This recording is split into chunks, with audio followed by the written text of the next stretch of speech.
mélange tout de sucre et de gélatine. Les bonbons du Roi Léon débarquent sur les étals de la côte basque. Ils sont sortis des moules cet été et le concept fait son bonhomme de chemin, Valérie Menu.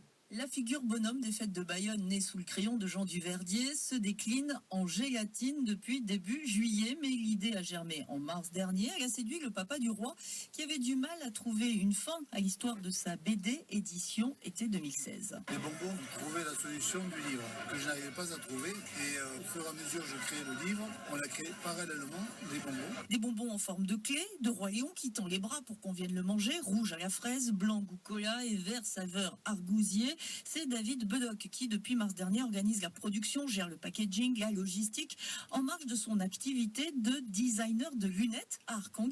Parce que pour l'instant, l'idée, bien que concrète, est en quelque sorte en phase de prototype. Pour amortir le produit, en fait, il faudrait faire 10 tonnes. Nous, on n'a fait qu'une tonne et demie. On a produit 40 000 sachets. On en a fait remplir que 16 000.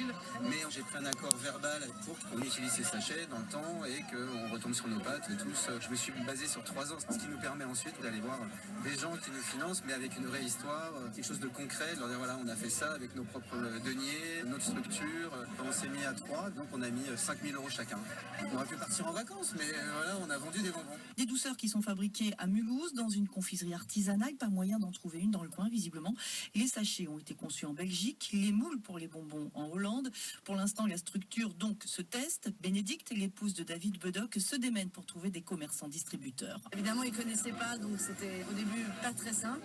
Je les ai goûtés, donc les gens aimaient. Et j'avais un petit bon de commande. Je veux 2 boîtes, je veux 4 boîtes, je veux 5 boîtes. Alors j'en ai vendu à des commerçants qui les ont vendus. Et j'en ai vendu à des restaurateurs qui les offraient ou qui les mettaient dans les menus enfants. Boulangerie, bureaux de tabac, centres commerciaux, même des bains de tas. Le Roi Léon sème ses bonbons sur Bayonne en grande majorité, mais aussi Biarritz, Anglette ou Saint-Jean-de-Luz. L'heure est à présent de faire vivre le Roi Léon et ses bonbons tout au long de l'année, d'en faire une gourmandise, une figure au-delà de l'Adour, espère Jean Duverdier. Il faut que ça le devienne, mais au contraire, il faut même multiplier tout ce qui est sympa pour lui et pour les enfants, sans en faire trop non plus. Il faut pas que ce soit Mickey, quoi. Et Mickey n'a qu'à bien se lire quand même. 9000 sachets ont déjà été vendus en à peine 2 mois. Ouais, et on nota que les droits pour l'exploitation de l'image du Roi Léon sont désormais détenus par la ville de Bayonne.